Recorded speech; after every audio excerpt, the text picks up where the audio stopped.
நாங்கள் இப்போ என்னென்னா சப்ஜெக்ட் நாலேஜ் சம்மந்தமாக ஒவ்வொரு தலைப்பாக பார்ப்போம். ஸோ முதல்ல என்வரான்மெண்டல் பொல்யூஷன், அது சூழல் மாசடைதல் சம்மந்தமாக பார்ப்போம். ஃபர்ஸ்ட் அவங்களுக்கு என்னென்னா இப்போ இது தொடர்பான பேசிக் நாலேஜ், அதாவது பேசிக் டீட்டெயில் கொஞ்சம் உங்களுக்கு தரணும். என்னென்னா எல்லாருமே வேறு வேறு பேக்ரவுண்ட் இருந்து வந்திருப்பீங்க. சிலாக்கள் சப்ஜெக்ட்ஸ் படிச்சுட்டு வந்திருப்பீங்க, சிலாக்கள் நிறையவே டச் இல்லாமல் இருந்திருப்பீங்க. ஸோ அவங்களுக்கு வந்து இது இப்போ இது செய்யும்போது எனக்கு என்ன சிக்கல் வருதுன்னு சொல்லி சொன்னால் ஓவர் அட்வான்ஸாகவும் போயிடாது, ஓவர் லோவாகவும் போயிடாது. ஸோ எல்லாருமே ஓரளவுக்கு சப்ஜெக்டோட சேர்ந்து தான் போக வேண்டியது. எனவே உங்களுக்கு எதுவும் டவுட் இது மாதிரி இருந்தால் என்கிட்ட உடனடி இதிலே கேளுங்க. ஸோ என்வரான்மெண்டல் பொல்யூஷன் சொல்லிட்டு சூழல் மாசுன்னு சொல்லிடுவாங்க.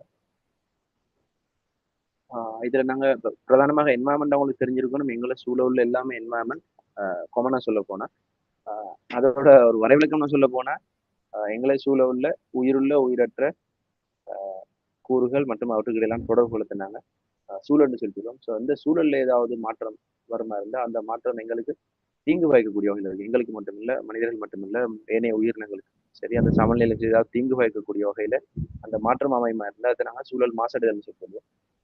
ஸோ எனவே நான் ஏற்கனவே சொன்ன மாதிரி உயிருள்ள மற்றும் உயிரற்ற கூறுகளை சொன்னாங்க. இந்த உயிரற்ற கூறுகள் சொல்லும்போது பௌதிக காரணங்கள் சொல்லி நீங்கள் சில இடங்களில் படிச்சிருக்கீங்க. ஸோ இதுகள் தொடர்பான அடிப்படை இது விஷயங்களை நீங்கள் தேடியும் பெற்றுக்கொள்ளலாம். நாங்கள் சில விஷயங்கள் நீங்கள் சேவன்றதை நீங்கள் எடுத்துக்கொள்ளலாம். ஸோ உதாரணமாக எங்களுக்கு பிரதானமாக இப்போ சூழலை பொறுத்தவரையில் நாங்கள் கணக்கில் எடுக்கிற விஷயம் என்னென்ன உண்மையிலே நீர் சம்மந்தமாக மிக முக்கியமான ஒரு வளம் உண்டு.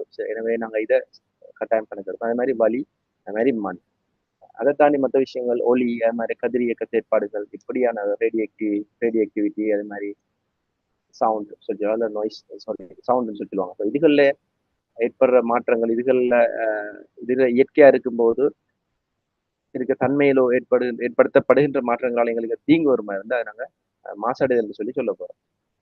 ஸோ இது எப்படி எப்படி நடக்குதுன்ற விஷயங்களை நாங்கள் அடுத்த கட்டங்களில் பேசிக்குவோம். உண்மையிலே இன்றைக்கு நான் பிரதானமாக கவர் பண்ண போகிறது இந்த நீர் மாசாக்கம் சம்பந்தமான விஷயங்களை, சில அடிப்படை விஷயங்கள் சில பேசிட்டு நான் ஓவரா டீப்பாக போகல, தேவையான கட்டங்களுக்கு ஏற்ற மாதிரி கொஞ்சம் கூட பேசிட்டு போவேன். ஓகே. ஸோ நீர் மாசாக்கம், நீர் மாசடைதல், வாட்டர் பொல்யூஷன் சொல்லுவாங்க.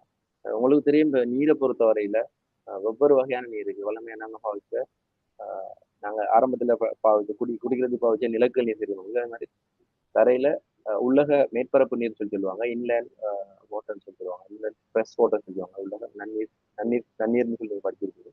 அதே மாதிரி கடல் நீர் படிச்சிருக்கீங்க. ஸோ இதான் பிரதானமாக நீர்ந்து பார்க்கும்போது அப்போ அந்த நீரை எங்களோட தேவைக்கு ஏற்ற மாதிரி என்ன பெர்சன்டேஜ்ல பயன்படுத்துற விஷயம்னா சொல்ல போல சாதாரண ஜென்டர் நாலேஜ் மாதிரி நீங்க சாதாரண கூகுள் பண்ணாலே உங்களுக்கு பிள்ளைங்க.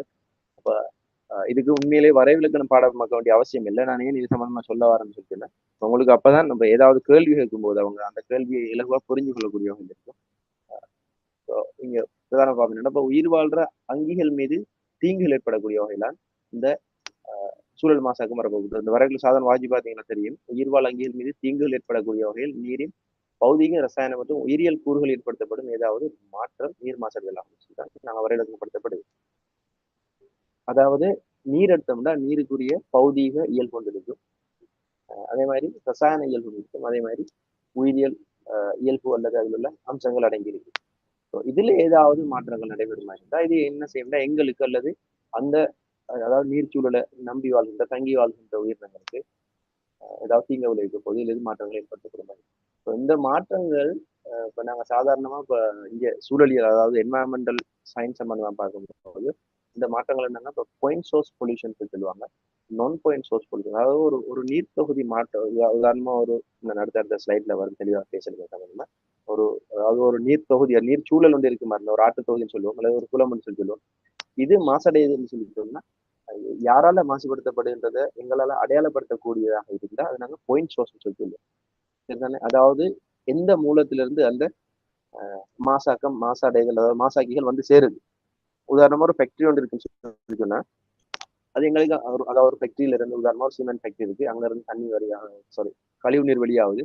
இந்த கழிவு நீரால இந்த தண்ணி மாசடையுது சொல்லிட்டோம்னா அது ஒரு பாயிண்ட் சோர்ஸ் பொல்யூஷன் சொல்லுவாங்க. அதாவது குறிப்பிட்ட மூல மாசாக்கம் சொல்லுவாங்க. அதாவது உங்களுக்கு இப்ப தெளிவா வழங்கிருக்கும் எது அதாவது காரணமா இருக்கோ அதான் அந்த பாயிண்ட் சோர்ஸ். யார் காரணம் இல்லையோ யார் காரணம் இல்லைன்றதோட யார் காரணம்ன்றதை கண்டுபிடிக்கிறது எங்களுக்கு கஷ்டமா இருந்தா அது நான் பாயிண்ட் சோர்ஸ் பொல்யூஷன் சொல்லிடும். அதாவது குறிப்பிட முடியாத மூல மாசாக்கள். உண்மையிலே இது தமிழ் டிரான்ஸ்லேஷன் சரியான கஷ்டமா இருந்துச்சு சில நேரங்கள்ல இன்னைக்கு. ஸோ அதோட இது பொருந்தாமே இருக்கு உங்களுக்கு. ஆனா நான் உண்மையிலே இப்ப மத்திய சுற்றுலா அதிகார சபையில வெளியிடப்பட்ட சில குறிப்புகள்ல இருந்து எடுத்து தரவு மையமாக்கிட்டு அவங்களுக்கு இந்த விஷயங்கள் சொல்லிட்டு போறேன். அவங்களால வெளியிடப்பட்ட சில பழைய புக்ஸ் நோட்ஸ்ல நான் ரிஃபர் பண்ணக்கூடிய இருந்துச்சு. ஸோ அதுல பயன்படுத்தப்பட்ட சொற்பொழிவுகள் தான் இங்க நான் யூஸ் பண்றேன் பெரும்பாலும். ஏன்னா அது உங்களுக்கு எக்ஸாமுக்கு பொருத்தமா இருக்குன்னு நான் நம்புறேன். ஸோ இதுல நீங்க தெளிவா இருக்கணும். ஒரு தொகுதி ஒரு நீர் தொகுதியோ நீர்ச்சூழல மாசாக்கப்படுதுன்னு சொல்லிட்டோம்னா இதுல இதை வச்சுதான் கேள்வி வர்றது. இப்ப சில படங்களை தந்துட்டு அப்படியான சில சினாரியோ டைப் கேள்வி வர வாய்ப்பு இருக்கு. ஸோ அதுக்கு நாங்க இது தொடர்பான தெளிவான அறிவு எங்களுக்கு இருக்கும். ஸோ உங்களுக்கு விளங்கி இருக்கும். அது அடுத்த கட்டங்களில் டவுட் வந்தா இருக்கும் கேட்டுக்கொள்ளும். அடுத்தது டைப்ஸ் ஆஃப் வாட்டர் பொல்யூஷன், நீர் மாசடைதல் வகைகள். இப்போ நான் ஏற்கனவே சொன்ன மாதிரி என்ன வகையான நீர்ச்சூழல் இருக்கின்றது எங்களுக்கு தெரிஞ்சிருக்கும். ஒன்று தரையில், அதாவது எங்கட இலங்கை ஒரு தீவுன்னு சொல்லி சொன்னா இலங்கை தரைப்பகுதியில் இருக்கிறது, அதாவது உட்பகுதியில் இருக்குது உள்ளக மேற்பரப்பு நீர் மாசு, அதாவது மேற்பரப்பு சர்ஃபேஸ் வாட்டர் பொல்யூஷன், அதாவது இன்லேண்ட் சர்ஃபேஸ் வாட்டர் பொல்யூஷன் சொல்லி சொல்லுவாங்க. அதே மாதிரி கிரவுண்ட் வாட்டர் பொல்யூஷன் சொல்லி சொல்லுவாங்க. நிலக்கல் நீர், நிலத்தடி நீர் சொல்லி நாங்கள் படிச்சிருக்கோம். நிலக்கல் நீர் வெவ்வேறு பேர்ல பயன்படுத்துறாங்க. அதே மாதிரி மெரைன் வாட்டர் பொல்யூஷன், எங்களை சூழ உள்ள கடல் நீர் எப்படி மாசுபடுத்தப்படும் சொல்லி. உண்மையிலேயே கடல் நீர் தொடர்பான மாசாக்கம் சம்பந்தமான விஷயங்களை நீப்பான்னு சொல்லி ஒரு நிறுவனம் மெயினா, அதாவது மத்திய சுற்றுலா அதிகார சபை தரையில் உள்ள விஷயங்களை எப்படி டீல் பண்ணுதோ, முகாமை செய்தோ, அதே மாதிரி கடல் நீர் மாசு தொடர்பான விஷயங்கள் எல்லாமே நீப்பா தான் பார்க்கும். இருந்தும் மத்திய சுற்றுலா அதிகார சபையால சில அதாவது இந்த நீர் எப்படி சுத்திகரிக்கணும், என்ன வகையான காரணிகளை அவதானிக்கணும், என்ன ரேஞ்சில் வச்சிருக்கணும்ன்ற விஷயங்களை வெளியிட்டது மீது மத்திய சுற்றுலா அதிகார சபை அதை மையமாக கொண்டு அவங்க கூட சில லைசன்ஸை வழங்குவாங்க. அதெல்லாம் நான் இந்த கடல் நீரையத்துல உள்ள சேர்த்திருக்கேன் கொஞ்சம். ஸோ நான் ஏற்கனவே சொன்ன மாதிரி நீங்க இந்த டயக்ராம்ல பார்க்கலாம். இது உண்மையிலே ஒரு மத்திய சுற்றுலா அதிகார சபையில் ஒரு ஒரு குறிப்பில இருந்து எடுக்கப்பட்ட ஒரு படம் தான் இது. ஸோ இப்படியான விஷயங்களை பேஸ் பண்ணி கூட உங்கள்கிட்ட சில கேள்விகளுக்கு சில கேள்வி. உதாரணமா இது குறுக்கால ஒரு ஆறு ஒன்று ஓடி வரும். நீங்க மேல ஆறு பண்ணிருந்தா பாருங்க.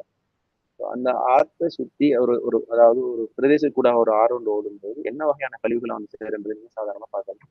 ஒரு சின்ன கிராமம் ஒன்று இருக்க போது, அதே மாதிரி கமம் சொல்லி விவசாயம் செய்யற இடம் இருக்கு போது, அதே மாதிரி ஒரு நகர்ப்புறங்கள் இருக்க போது, அது மாதிரி ஒவ்வொரு வகையான தொழிற்சாலைகள், விலங்கு வளர்ப்பு, ஃபார்ம், பண்ணைகள், இப்படியான விஷயங்கள். அதே மாதிரி ஒரு ஒரு நகர்ப்புறத்திலிருந்து வர கழிவுகளை சுத்திகரிக்கிற இடம் தனியா வந்து எங்களோட பிரதேசங்கள் பெரும்பாலும் இல்லது.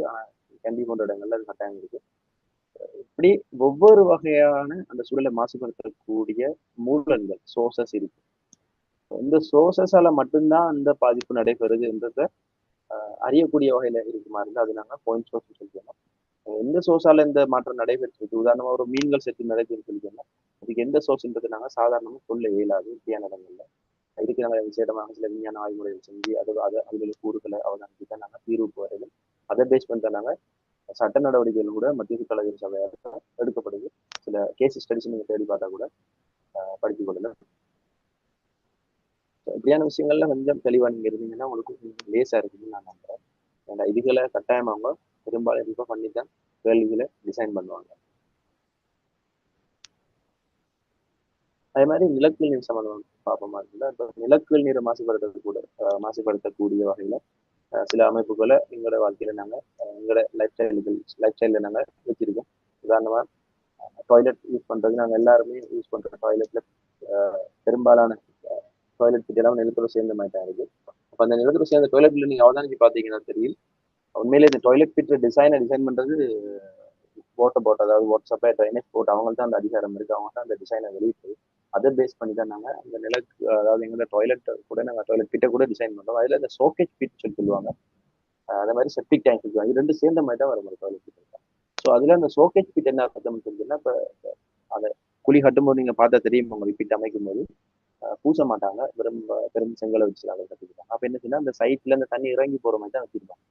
ஸோ இதெல்லாம் சொல்றது அந்த ஒரு குறித்த அதாவது ஒரு குறிப்பிட்ட டிஸ்டன்ஸை மெயின்டைன் பண்ணும். நிலக்கல் நீர் கிணறு இருக்குமா இருந்தால் அதுல இருந்து எவ்வளவு தூரம் மெயின்டைன் பண்ணணும் சொல்ல விஷயங்களை கூட இந்த வாட்டர் சோர்ஸ் போட்டு தான் வெளியிட்டிருப்பாங்க. அவங்களோட வெப்சைட்ல போய் தேடி பார்த்தா சில விஷயம் வந்து கட்டுப்படாது. சாதாரண கூகுள் பண்ணாலே எந்த டிஸ்டன்ஸ்ல மெயின்டைன் பண்ணணும், இப்படி அமைக்கணும் விஷயங்கள் தெளிவுபடுத்தப்பட்டிருக்கு. அதே மாதிரி நிலக்கல் நீர் மாசடை எப்படி வரும்? இப்ப குப்பைகளால் நிரப்பப்படும் காணின்னு சொல்லப்படுது. இப்ப குப்பையில பாருங்க உதாரணம் மாதிரி. இப்ப குப்பைகளை கொண்டு போட்ட எப்படி நிலக்கல் நீர் மாசடையும்னு சொல்லி பாத்தீங்கன்னா, இப்ப குப்பைகள் போட்ட உடனே நிலக்கல் நீர் மாசடையாது. ஒரு குறித்த காலத்துக்கு என்ன செய்யணும்னு சொல்லி சொன்னா, அந்த குப்பையில மழை நீரோ, வேற எதுவும் சர்ஃபஸ் வாட்டரோ, வேற எதுவும் நீர் தரை மேல ஒரு நீரோ சேர்ந்து வருமா இருந்தா, அது என்ன செய்ய போகுதுன்னு சொல்லி சொன்னா, லீச்சேட்னு சொல்லி சொல்லுவாங்க. லீச்சேட்டுக்கு உண்மையில தமிழ் சொல் தெரியாது. அது ஒரு குறித்த காலத்துக்கு உட்கும்போது ஒரு ஒரு வகையான வடிதிரவம் ஒன்று உருவாகும். அது மிக ஆபத்தானது. அது அந்த குப்பைன்ற தன்மையை பொறுத்து. இப்ப என்ன வகையான குப்பை அதுல கொட்டப்படுது, இதை பேஸ் பண்ணி தான் அந்த லீச்சேற்ற பொல்யூட் பண்ணக்கூடிய அந்த தன்மை மாறும், வேறுபடும். இதாலதான் அந்த குப்பைகளால கூட நிலத்தடி நீர் மாசடைவு இருக்கும். அதுல நிறைய சொற்பிரயோகம் நீங்க இதுல ஆங்கிலத்துல கூட எடுத்துக்கலாம். இப்ப நேரடியா கரைக்கிறங்கிறது, அதே மாதிரி பக்கவாட்டுல கரைக்கிறது, பர்குலேஷன், இன்ஃபில்ட்ரேஷன் இப்படியான சொற்பிரயோகங்கள் தேடி பாத்தீங்கன்னா வேற வேற ஐடியாக்கள் வரும். விவசாயம் தொடர்பான ஆட்களுக்கு அந்த ஐடியா கூட இருக்கு. இதுல அதே மாதிரி ஓடைகள், ஓடைன்னு சொல்லி ஒன்று போட்டு, ஓடைன்னா சின்ன ஸ்ட்ரீம், அதாவது ஒரு ஆறுல இருந்து வர ஒரு பகுதி மாதிரி இருக்க மாதிரி தான், இல்லாட்டி ஒரு கழிவுநீர் ஓடக்கூடிய மாதிரி இப்படியான ஓடைகள் இருக்கு. அந்த இதுகள்ல இருந்து கூட அந்த கிரவுண்ட் வாட்டரை, இந்த மேல்மட்ட நீர்ல உள்ள பொல்யூஷன், அதாவது பொல்யூட் பண்ணக்கூடிய பொல்யூட்டன் சொல்லி சொல்லுவாங்க,